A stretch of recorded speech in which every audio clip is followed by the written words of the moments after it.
درود قلبا، چطورید؟ حضرت بوری نقطه 3 تا 6 اومده واسهتون دست حکومت جمهوری اسلامی و بیت رهبری و اتاق فکر سپاه که چه اتفاقی میفته در ماه آینده واسهتون اینجا بگم تو 4 تا فکت.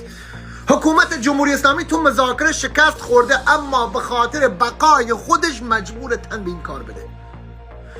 میاد توی مردم، تو فضای مجازی، توی شبکه‌های تلویزیونیشون میان اعلام میکنن یک سرود ای ایران ای مرز پرکهند، ما برنده شدیم و سازدمک تو مردم و یه ذره میخوان مردم رو کنترل کنن که ما بردیم اما شکست خوردن. چرا؟ چون عاقبت مذاکره لیبی و قذافی در انتظارشونه. بعد از یک ماه نارضایت های مردم دوباره بالا میگیره و امریکا اونجا وارد عمل شده، چون تمام قدرت اینا و اسلحه و همه چیزشون رو گرفته.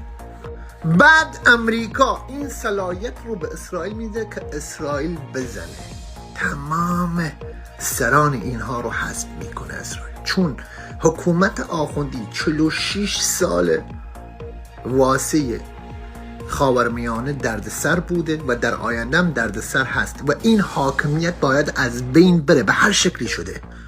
اینها تصمیم به رفتن آخوندها گرفتند و اون موقع اینها میخوان توی یک ماه پوست اندازی بکنن، خامنه‌ای رو بیارن پایین، مجتبی رو ببرن بالا، ولی موفق نمیشن چون امریکا و اسرائیل دست اینا رو خوندن و اینها در کل رفتنی هستن، چون اینها موجودیتشون خطرناک واسه جامعه جهانی.